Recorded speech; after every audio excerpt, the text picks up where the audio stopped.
उन्होंने देखा कि पार्वती जी जो है निद्रा में है। तब यह ओम ओम का उच्चारण कौन कर रहा है। अब शंकर जी को क्रोध आ गया।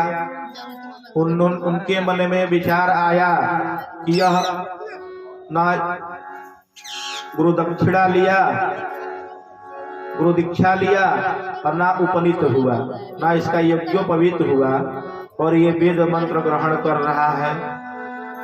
तो उन्होंने अपना त्रिशूल उस मृत अंडे पर फेंक दिया। अब सुखदेव जी महाराज उस मृत अंडे में पड़े हुए थे। वह तो सुखदेव जी ही थे। वह अब अपने प्राण को बचाते हुए व्यास जी के पत्नी के पेट में समाहित हो गए। अब व्यास जी के पत्नी के पेट में वह छिप गए। त्रिशूल वापस चला गया और 12 वर्ष तक माता के गर्भ में ही वह रहे।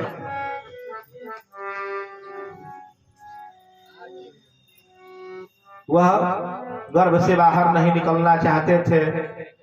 अब जो है व्यास जी की पत्नी है, उनके पेट से ही वेद ध्वनि चल रही थी। अब व्यास जी चिंतित, व्यास जी अपनी पत्नी के गर्भ से ही वेद मंत्रों को सुन रहे थे। वह कई बार आग्रह किए कि पुत्र बाहर आ जाओ, तुम्हें कोई नुकसान नहीं होगा। लेकिन सुखदेव जी जो है गर्भ से बाहर आने के लिए तैयार नहीं थे। अब व्यास जी को जो है कोई उपाय नहीं सूझ रहा था। तो व्यास जी जो है भगवान कृष्ण को बुला कर लाए।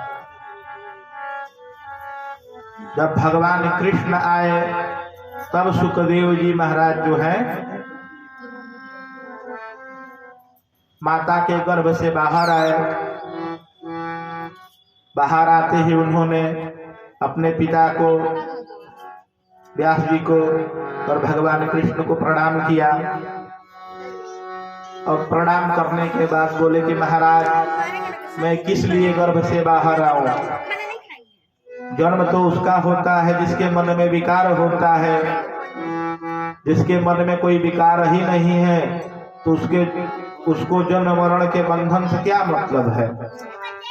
न उसको जन्म लेना है और न मरना है। यदि मन में विकार है तभी तो जन्म होगा और तभी मरण होगा।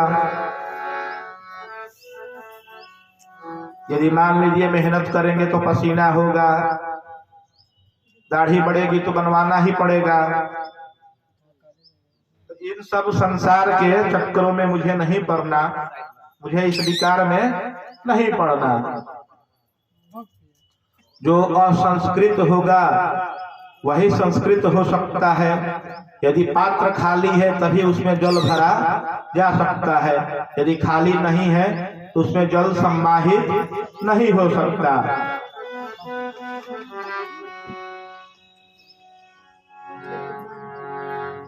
सुखदेव जी महाराज कह रहे हैं कि हम तो स्वभाव से ही सन्यासी हैं, विरह हैं। हमें इस गृहस्थ आश्रम में या ब्रह्मचर्य आश्रम में या वानप्रस्थ आश्रम में नहीं जाना। यह सब गृहस्थों के लिए है, यह सब मेरे लिए नहीं है।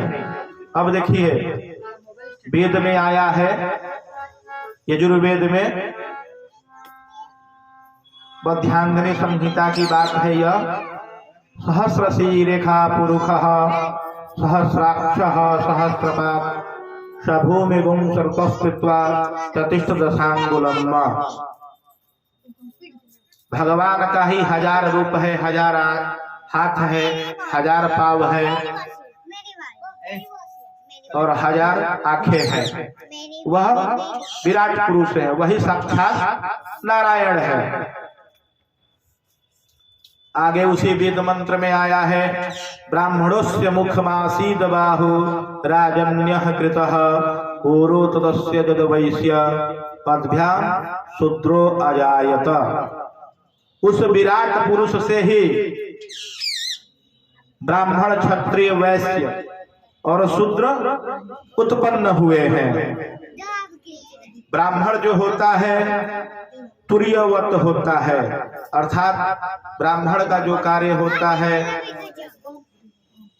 पूजा पाठ करना, पूजा पाठ कराना, वेद पढ़ना, वेद पढ़ाना, दान देना, दान लेना, यह सब ब्राह्मण का कार्य है। तपस्या करना, यह सब ब्राह्मण का कार्य है। क्षत्रिय जो होता है वह प्रज्ञावत होता है। प्रज्ञा से यहाँ तात्पर्य बुद्धि से है, उसके बाहुबल से है। वैश्य जो होता है तेज संपन्न होता है। तेज का अर्थ है लक्ष्मी। वैश्य जो होता है लक्ष्मी श्री संपन्न होता है। और जो शूद्र होता है वह विश्ववत होता है। जो अनजान है, जिसे हम नहीं जानते, जहाँ तक हमारी दृष्टि जाती है, वह सभी शूद्रवत है। वही शूद्र है जिसको हम नहीं जानते।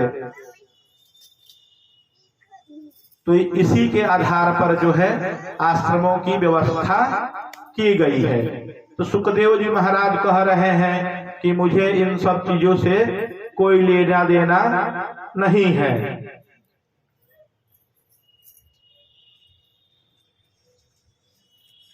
सुखदेव जी का स्वभाव जो है प्रवृत्तिया है, वह सहज स्वभाव के हैं। अनुपेतम अपेत कृत्यम, कोई कर्तव्य नहीं, न तो प्रवृत्ति का कर्तव्य है और न ही निवृत्ति का कर्तव्य है, केवल सहज स्वभाव है। ऐसे हैं सुखदेव जी महाराज। निवृत्तमपि मृदनाति शमयग बोधा प्रवृत्तिवत। आगे यह कथा जहाँ पे हो रही है, हम सभी लोग वहां पर चलते हैं।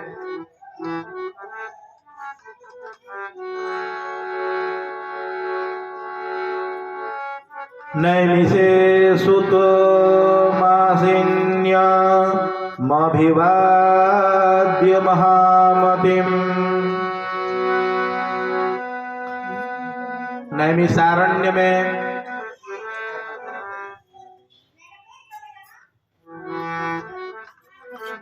यज्ञ इत्यादि हो रहा है। 88,000 ऋषि वहां पर एकत्रित हुए हैं। पुराणों के जानकार श्री सूत जी महाराज भी वहां पर विराजमान हैं। तो सौनकादि जितने भी ऋषि हैं, जैसे पूजा पाठ होता है, कहीं पर कार्यक्रम होता है तो बीच में सुबह प्रातः वेला में पूजा प्रारंभ होती है, यज्ञ इत्यादि कार्यक्रम प्रारंभ होता है, बीच में मध्यांतर होता है, उसके बाद सायंकाल में कुछ समय शेष रह जाता है। तो उस शेष समय में ही वहां पर नैमिषारण्य में यज्ञ इत्यादि का कार्यक्रम हो रहा है। श्री सूत जी महाराज के समीप सौनकादि आदि ऋषि एकत्रित हो रहे हैं, उनको प्रणाम नमस्कार कर रहे हैं।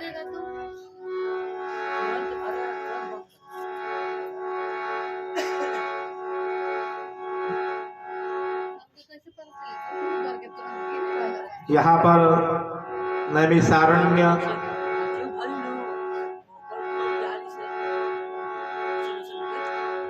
नैमिष क्यों पड़ा? तो ब्रह्मा जी ने एक चक्र दिया था और वह चक्र घूमते घूमते उसी नैमिषारण्य तीर्थ क्षेत्र में उसकी जो नेमि थी शीर्ण हो गई, इसलिए उस तीर्थ का नाम नैमिषारण्य पड़ा। पुराणं सर्वशास्त्राणां प्रथमं ब्रह्मणाश्रिताम् अनन्तरं च वक्त्रेभ्यो वेदास्य विनिर्गतः।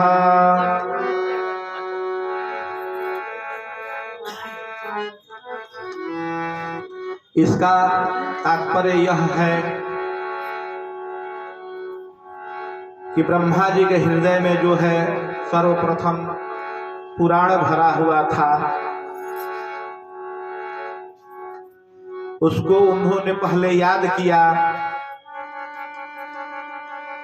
और याद करने के बाद उसको निकाल दिया।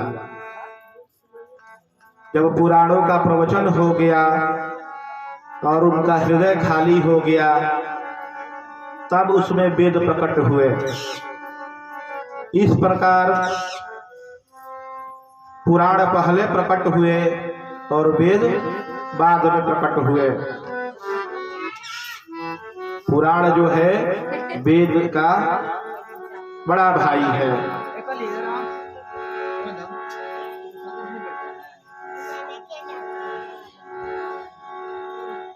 पुराण क्या है? तो जो सबके हृदय को परिपूर्ण कर दे वही पुराण है। यदि हम कथा सुन रहे हैं और कथा कर्ण प्रिय नहीं है और हमें समझ में नहीं आ रही है, तो वह किसी काम का नहीं है। कथा सुनने का तात्पर्य है कि हम कथा सुने, चिंतन करें, मनन करें, कथा को अपने जीवन में धारण करें, तभी वह कथा सार्थक होती है।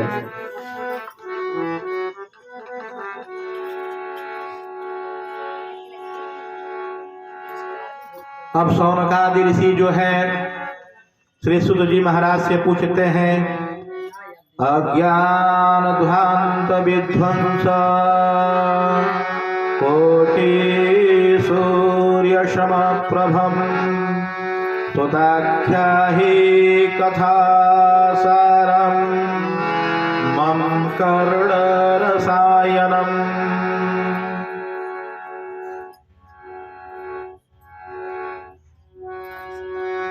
यहाँ पर जो प्रभ शब्द है उसका अर्थ प्रतिभा होता है और प्रभा दोनों होता है, लेकिन सूर्य पक्ष में प्रभा अर्थ लिया जाएगा और सूत जी के पक्ष में प्रतिभा का अर्थ होगा। शौनकादि ऋषि सूत जी महाराज से पूछते हैं, संसार के जो लोग हैं अंधकार में भटक रहे हैं, उसको मिटाने के लिए कोटि सूर्य के समान आपकी प्रतिभा है। इसलिए हे सूत जी महाराज, हमें कथा का सार बताइए, जो सारांश है कथा का अर्थ बताइए। कथा जो होती है दो प्रकार से होती है। पहला जो प्रकार होता है कथा विस्तार से होती है, और दूसरा जो प्रकार होता है समास। कथा समास पद्धति से भी होती है। तो शौनकादि जो ऋषि सूत जी महाराज से कह रहे हैं कि आप जो है कथा हमें समास पद्धति से बताइए, कथा जो है आप हमें संक्षेप में बताइए जो हमें समझ में आ जाए।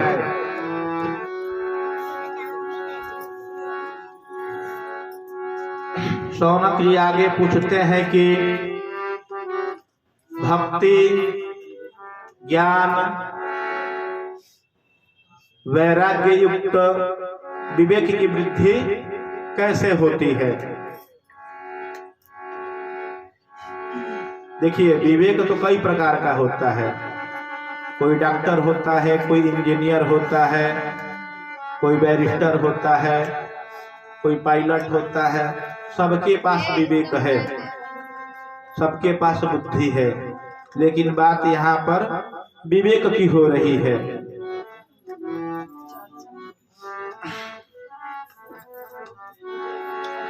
तो विवेक से तात्पर्य है कि जो इस जीवन में रहते हुए, अपने गृहस्थ आश्रम में रहते हुए, अपने विवेक के माध्यम से, अपनी बुद्धि के माध्यम से परमार्थ की प्राप्ति कर ले, उस भगवान के चरणारविंद की प्राप्ति कर ले, जिसको वह प्रतिदिन भजता है, वही विवेक है। बाकी जो है वह बुद्धि है।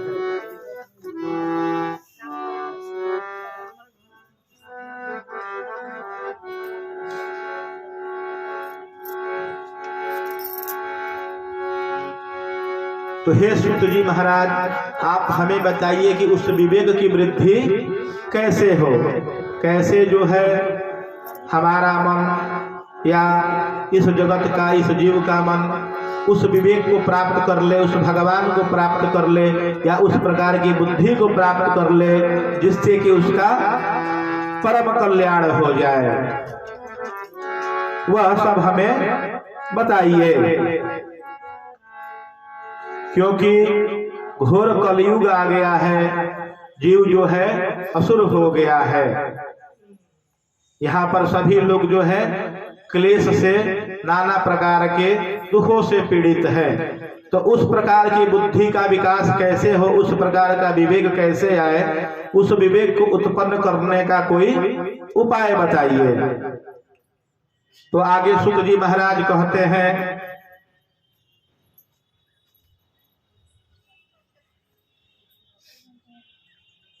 कि इस क्लेश की निवृत्ति से दूर होने का जो उपाय है वह सब मैं आप सभी को बता रहा हूं।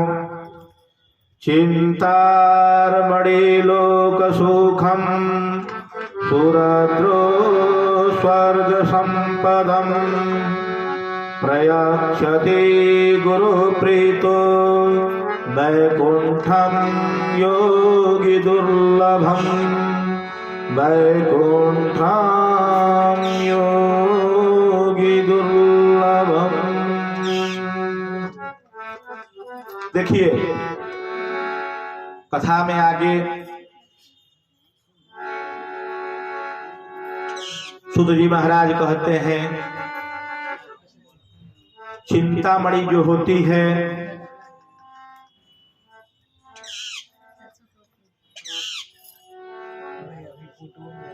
वह संसार के जितने सुख हैं,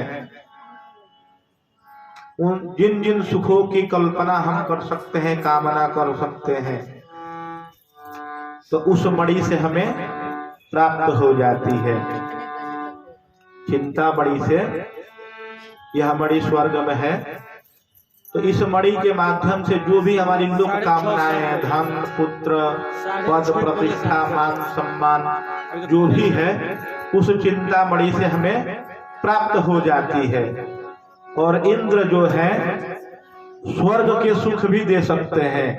यदि इंद्र देवता हम सभी पर प्रसन्न हो जाए तो स्वर्ग प्रदान कर सकते हैं, स्वर्ग दे सकते हैं।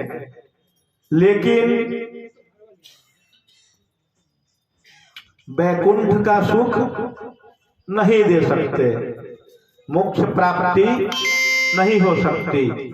चिंतामणि से जितनी सांसारिक कामनाएं हैं सब पूर्ण हो जाएंगी। इंद्र जो है हमें स्वर्ग प्रदान कर दे, लेकिन जो मनुष्य की अंतिम गति है, हमारा जो धर्म है, पुरुषार्थ चतुष्टय का बात करता है। यहाँ पर पुरुषार्थ चतुष्टय से तात्पर्य है धर्म, अर्थ, काम और मोक्ष। धर्म क्या है? तो हम अपने गृहस्थ आश्रम में रहते हुए अतिथियों का सेवा सत्कार करते हैं। जो गृहस्थ आश्रम के कर्तव्य है उस कर्तव्य का निर्वहन करते हैं। अपने बाल बच्चों का पोषण, अपने माता पिता का पोषण, आदर सम्मान, अपने जो देवता विग्रह है उनकी पूजा पाठ अर्चना, यह सब धर्म का कार्य है। अर्थ जो होता है जो अपने पुरुषार्थ के द्वारा बिना किसी कपट के जो हम धन अर्जित करते हैं वही अर्थ होता है। यदि हम कहीं से धन चुरा करके लाए तो यह पुरुषार्थ नहीं है। पुरुषार्थ से तात्पर्य यहाँ पर है कि जो अपने विवेक से या अपने शरीर के मेहनत के द्वारा जो हम धन कमा कर लाते हैं वही धन है सार्थक। उसके बाद काम की बात आती है तो मनुष्य जीवन में पुत्र केवल दो ही कार्य के लिए होता है और तीसरा कोई कार्य पुत्र का नहीं है। पहला जो है वंश वृद्धि और दूसरा जो है पिंडदान। पुत्र का दूसरा तीसरा और कोई कार्य नहीं है।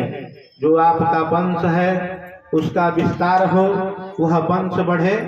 और जब आप शरीर छोड़ते हैं तो आपके शरीर छोड़ने के बाद विधि विधान से आपका अंत्येष्टि संस्कार हो और वह पिंडदान करे। केवल 2 ही कार्यों के लिए पुत्र की कामना होती है और पुत्र का तीसरा कोई कार्य नहीं है। उसके बाद मोक्ष की बात आती है। तो मोक्ष अभी मैं कथा प्रसंग में बता रहा था कि चिंतामणि से जितने भी लौकिक कामनाएं हैं, इस संसार की जितनी भी कामनाएं हैं, वह सब प्राप्त हो सकती हैं। और इंद्र भी जो है स्वर्ग का सुख दे सकते हैं, लेकिन वैकुंठ यानी कि मोक्ष नहीं दे सकते। प्रश्न यह है कि मोक्ष तब कैसे प्राप्त होगा, क्योंकि पुनः मान लीजिए अभी जन्म हुआ है, फिर मान लीजिए शरीर छोड़ेंगे, अब पुनः जन्म लेना पड़ेगा, फिर आना पड़ेगा। तो मान लीजिए अभी संपन्न परिवार में है, किसी दरिद्र के घर जन्म हो गया तो फिर दुख भोगना पड़ेगा। तो इन सब की निवृत्ति किस प्रकार से हो, उस प्रकार का उपाय आप हमें बताइए। तो उस प्रकार का सुख कौन दे सकता है? तो उस प्रकार का जो सुख है केवल गुरु दे सकता है। गुरु कैसे दे सकता है? तो गुरु आपको वह मार्ग बताएगा, लेकिन चलना जीव को ही है, आपको ही है उस मार्ग पे चलना। गुरु केवल रास्ता दिखा देगा कि आप इस मार्ग से चलेंगे। मान लीजिए यहाँ से आप बलिया से जब चलेंगे और पूर्वांचल एक्सप्रेसवे में गाड़ी आपकी चली जाएगी तो सीधे चलते जाएंगे तो 400 किलोमीटर दूरी के बाद लखनऊ नाम का नगर है। तो जब आपको एक मार्ग बता दिया जाएगा, लेकिन गाड़ी आपको ही चलानी है, तेल भी आपको ही भरवाना है और जाना भी आपको ही है। यह गुरु को नहीं जाना है। सावधान तनया श्रीढ़ु, सावधान होकर आप सभी लोग सुनिए। सूत जी महाराज कहते हैं शौनकादि ऋषियों से, कलयुग जो है अजगर के समान है, यह सभी को सता रहा है। ऐसा कोई नहीं है जिसको कलयुग नहीं सता रहा हो। और इससे बचने का उपाय क्या है? तो सुखदेव जी महाराज कहते हैं कि श्रीमद् भागवत साक्षात नारायण का विग्रह है। इसका मनन चिंतन पठन पाठन करने से इस कलयुग रूपी अजगर से छुटकारा मिल सकता है। अब देखिए, तोता जो होता है जिस फल को चख ले तो वह बहुत मीठा हो जाता है।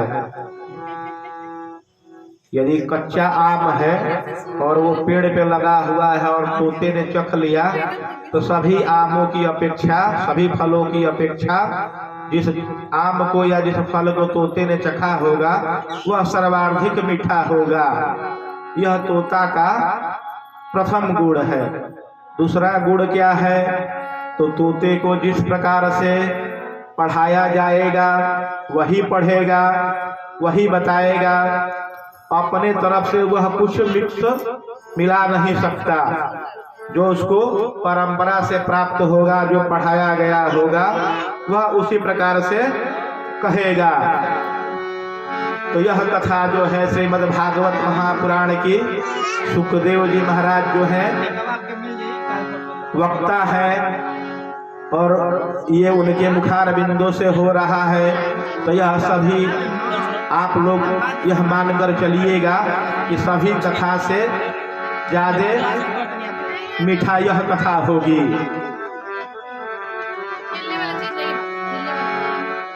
जब नैमिषारण्य में कथा हो रही थी तो सूत जी महाराज आगे कहते हैं कि जब राजा परीक्षित को श्रृंगी ऋषि के पुत्र ने ठीक आज से 7वें दिन आपको आपकी मृत्यु होगी, इस प्रकार का श्राप दे दिया। तो उन्होंने कई विधि विधान करा के लिए एकत्रित हुए सभी लोग, और सुखदेव जी महाराज कथा प्रसंग वहां पर कह रहे थे। यह कथा सुखदेव जी महाराज कह रहे थे। तभी देवता जो है अमृत का कलश लेकर के धरती पृथ्वी लोक पर आ गए और कहने लगे कि महाराज आज से 7वें दिन बाद जब राजा परीक्षित की मृत्यु होगी तो यह अमृत उनको पिला दीजिएगा और यह कथा जो है आप हम सभी को दे दीजिए। तब श्री सुखदेव जी महाराज कहते हैं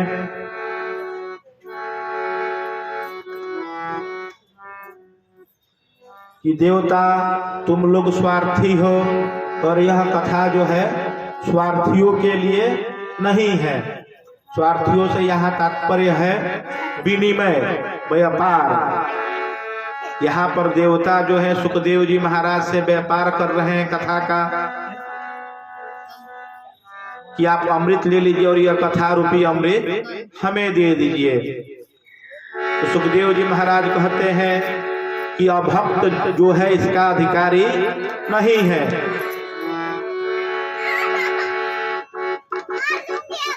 यह कथा जो है उसके लिए है जिसके मन में साक्षात नारायण की कृपा है, जो विनम्र है और जिसको परमार्थ की कामना है, जिसको मोक्ष की कामना है। यह कथा उसके लिए है। यह कथा जो है देवताओं के लिए भी दुर्लभ है। पूर्व काल में कथा आती है कि जब राजा परीक्षित को यह कथा सुनने के पश्चात मोक्ष मिल गया तो ब्रह्मा जी के मन में यह विचार आया कि देवता लोग अमृत लेकर गए थे,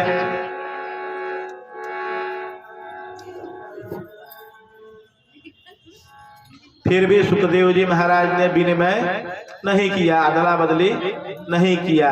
कितना महत्व है। तो दोनों को एक तराजू पर रखकर तौल दिए। श्रीमद् भागवत महापुराण को एक पलड़े पर रख दिया और अमृत और जितने वेद पुराण है सबको एक पलड़े पर रख दिया। फिर भी श्रीमद् भागवत महापुराण का जो पलड़ा है कुछ नीचे रह गया, भारी रह गया अन्य की अपेक्षा।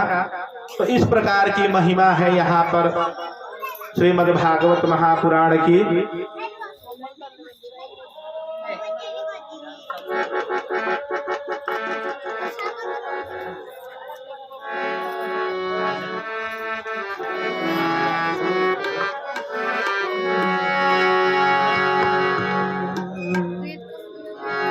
हेलो। मेरा तार प्रभु से जोड़े, ओ मेरा तार प्रभु से जोड़े, ऐसा कोई संत मिले। मेरा तार प्रभु से जोड़े, ऐसा कोई संत मिले। मेरा तार प्रभु से जोड़े, ऐसा कोई संत मिले। मेरा तार प्रभु से जोड़े, ऐसा कोई संत मिले।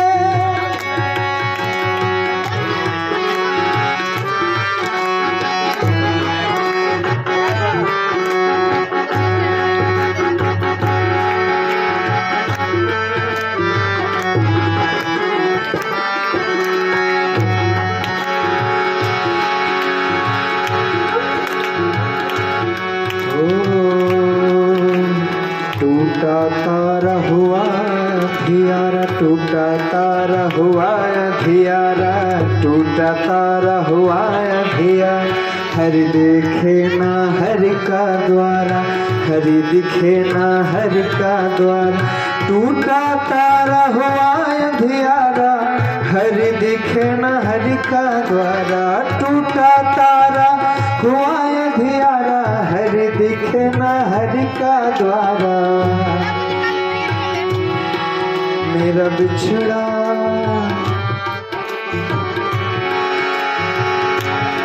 ओ मेरा बिछड़ा मीत मिला दे, ऐसा कोई संत मिले। मेरा बिछड़ा मीत मिला दे, ऐसा कोई संत मिले। ओ मेरा तार प्रभु से जोड़े, ऐसा कोई संत मिले। मेरा तार प्रभु से जोड़े, ऐसा कोई संत मिले।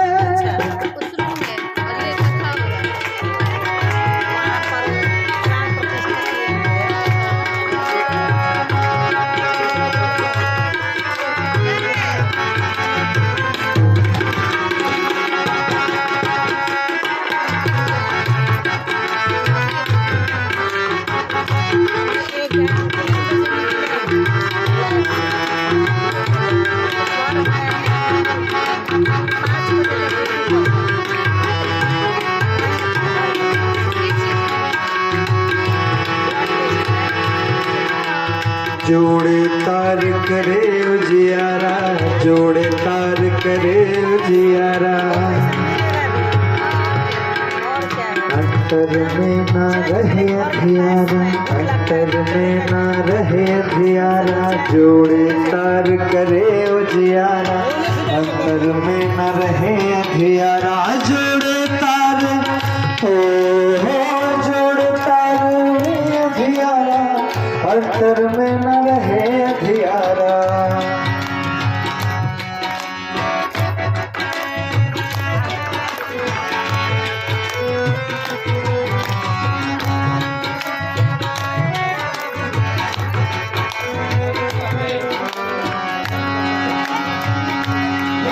मेरा आत्मा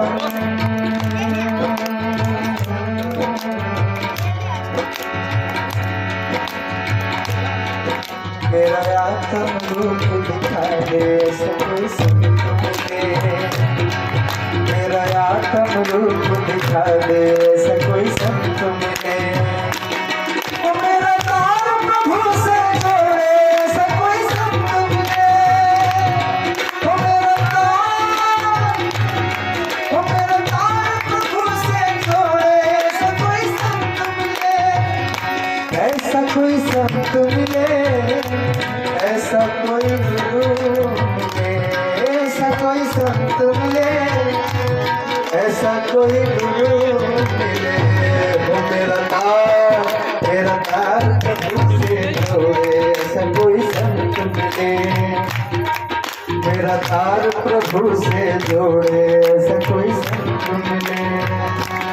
वो मेरा तार प्रभु से जोड़े, ऐसा कोई संत मिले।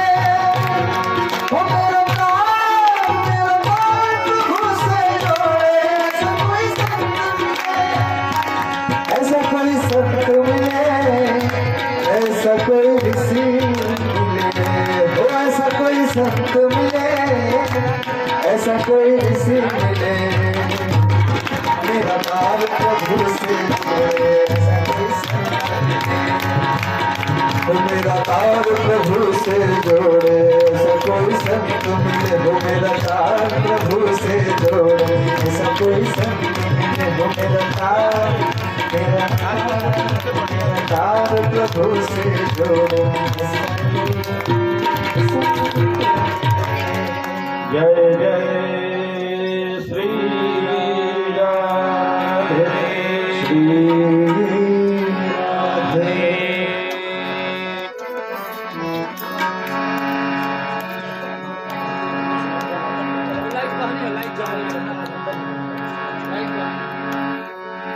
यज्ञ संबंधा शरद में सुदर्शिणा। ब्रह्मा जी का जो संबंध है वह नारद जी से है। नारद जी जो है ब्रह्मा जी के मानस पुत्र हैं और उनके शिष्य भी हैं।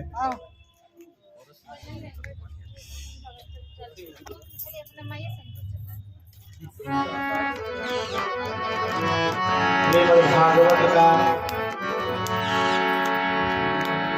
उपदेश साक्षात नारायण ने श्री ब्रह्मा जी को सर्वप्रथम किया तत्पश्चात यह कथा जो है ब्रह्मा जी के माध्यम से नारद जी के पास आई। यह कथा प्रसंग में हमने कथा के माध्यम से जाना।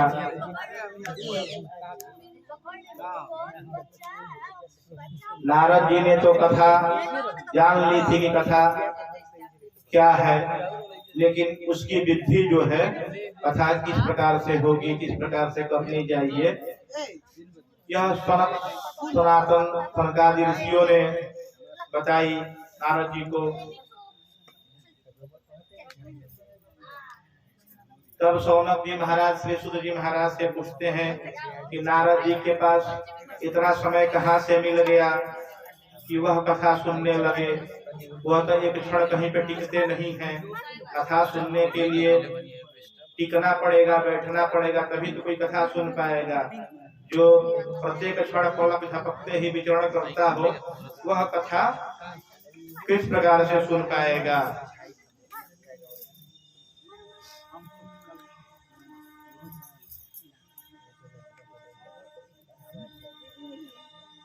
एक दिन की बात है,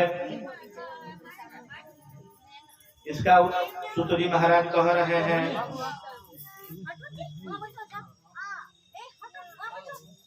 कि सुखदेव जी महाराज कहते हैं कि एक दिन चारों सनकादि ऋषि सत्संग के लिए एक विशाल नगरी में एकत्रित हुए थे और वहां उनकी भेंट नारद जी से हो गई। सनकादि ऋषियों ने पूछा कि नारद जी, आप इतना जल्दी जल्दी कहाँ से आ रहे हैं और कहाँ जाएंगे? आपके मुख पर इतनी चिंता क्यों है?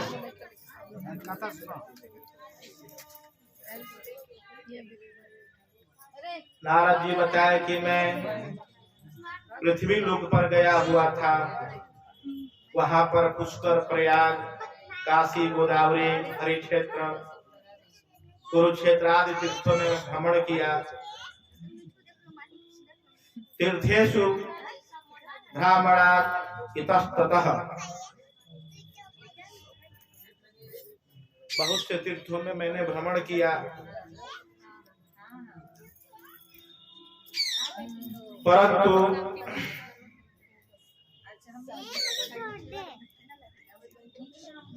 मुझे कहीं पर शांति नहीं मिली, कहीं पर संतोष नहीं मिला,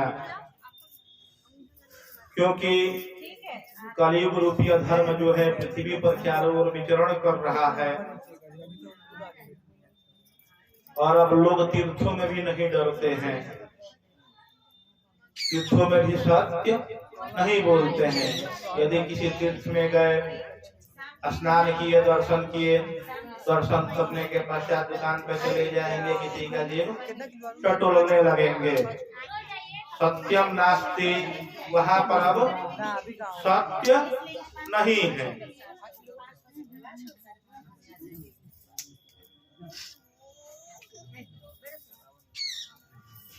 अब किसी तीर्थ में तपस्या नहीं है, शौच नहीं है, दया नहीं है, दान नहीं है।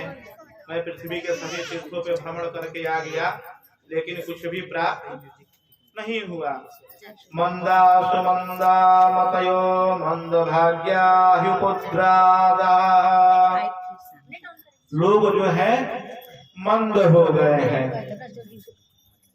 मंद किसे कहते हैं?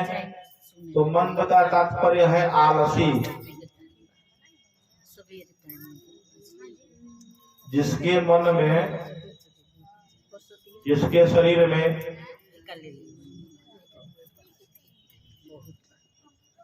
आलसपन आ गया, उसका जीवन मंद हो गया।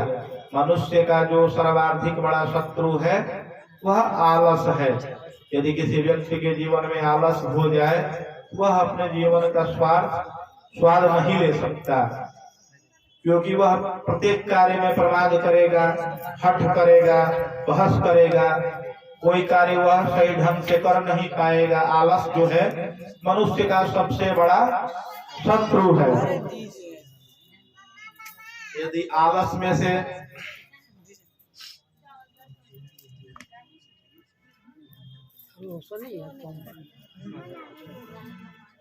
नारद जी आगे कहते हैं सनकादि ऋषियों के पूछने पर कि आजकल जो जितना बड़ा पाखंड करे उसको उतना ही बड़ा संत मानते हैं। पाखंड माने जो होता है आपस्य खंडानी, तो पापों का खंडन कैसे होगा? तो पापों का जो खंडन है श्रीमद् भागवत महापुराण की कथा श्रवण मात्र से होगा। यदि कथा श्रवण की जाए तो पापों का खंडन हो जाएगा।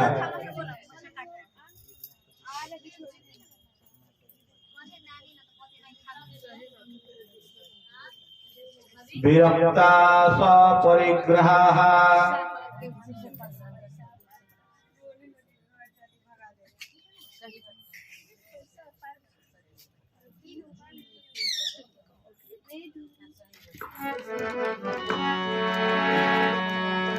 अनाशूला जन्मदा शिवशूला विधातया कामिन्या केतसूरिण्या संभवन्ति कला विवाह।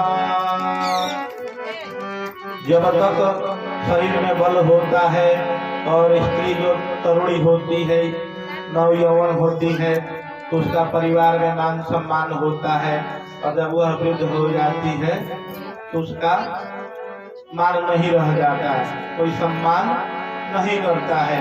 यह प्रत्येक लोगों के जीवन में है, प्रत्येक लोगों के साथ यह घटना होती है। आगे कथा में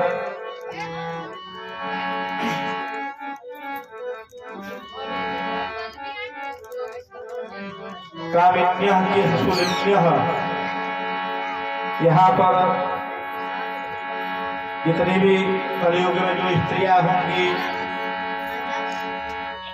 जो श्लोक का अर्थ है बाल कटाने से होगा, लेकिन कामिन्यः केशसूलिन्यः का जो तात्पर्य होगा वह व्यभिचार से होगा।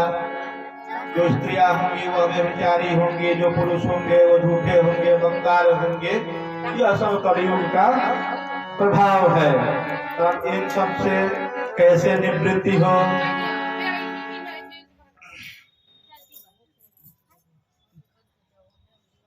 तो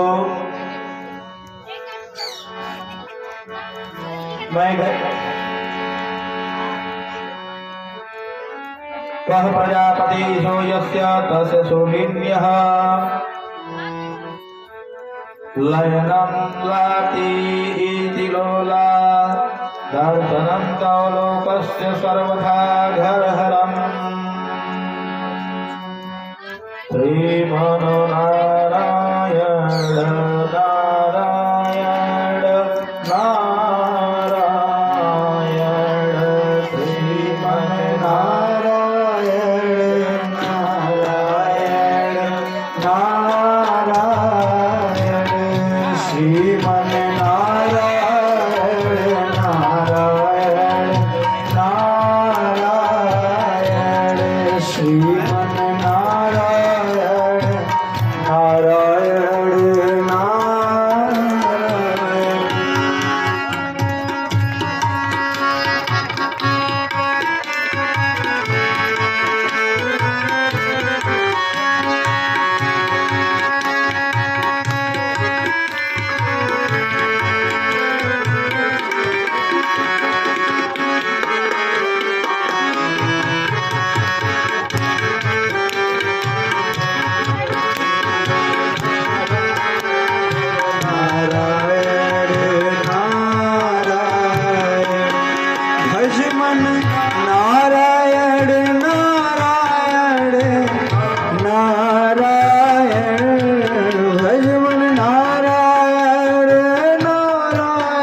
नारायण नारायण श्रीमन नारायण नारायण नारायण।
तो सनकादि ऋषियों के पूछने पर नारद जी महाराज बताते हैं कि मैं धरती पर गया हुआ था।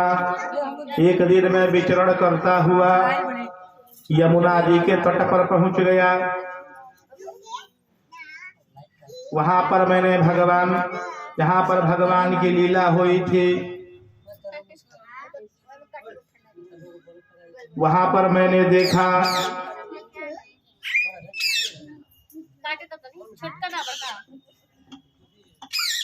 कि एक तरुण स्त्री,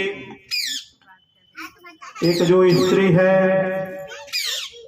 वह नौजवान है, जवान है, और उसके पास दो वृद्ध पड़े हुए हैं। मुझे देख करके वह प्रणाम करी। उसने कहा, दर्शनम तव लोकस्य सर्वथा घहरम परम। उसने कहा कि आप जैसे महर्षि के दर्शन होने से ही जो अघ है, जो पाप है, वह समाप्त हो जाता है, वह नष्ट हो जाता है। हमारी कई जन्मों की पुण्य एकत्रित हुए, आपका दर्शन हुआ।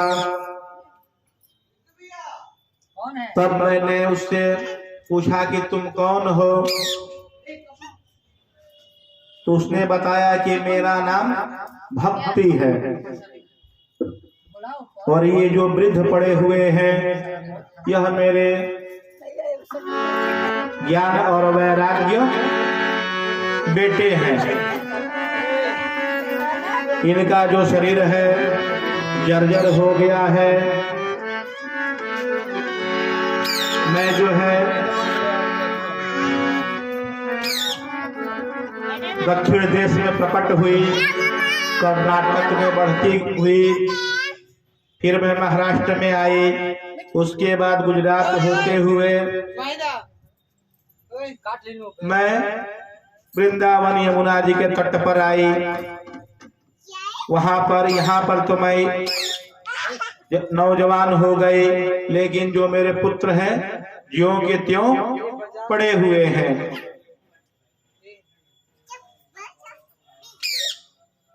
भक्ति परेशानुभवो विरक्तिरनियत चैव त्रिक एक काल प्रपद्यमानस्य यथास्ततः स्योतुष्टि पुष्टि क्षुद्रपायो दुघासम। जैसे भोजन करने से प्रत्येक ग्रास से, प्रत्येक कौर से हमारी जो क्षुधा है, जो भूख है, उसकी तृप्ति होती है, वह समाप्त होती है। वैसे ही भगवान के भजन से प्रत्येक क्षण में जो ज्ञान और वैराग्य है, जो भक्ति है, उनकी वृद्धि होती है। जब मन में भक्ति आती है तो ज्ञान होता है, और ज्ञान से वैराग्य होता है। जब तक मन में भक्ति न आए तो ज्ञान नहीं हो सकता, और ज्ञान नहीं होगा तो वैराग्य नहीं होगा। मोक्ष उसे ही मिलता है जिसे ज्ञान होता है। योगोयम दारुणः कली, यह जो कलियुग है अजगर के समान है। यहाँ पर तपस्या का लोप हो गया है। जना अघासुरायन्ते साख्य दुष्कर्मकारिणः। जितने लोग हैं वह कलियुग जो है लोगों को, जीवों को अघासुर की तरह निगल रहा है। लोग जो है झूठ बोलने वाले हो गए हैं।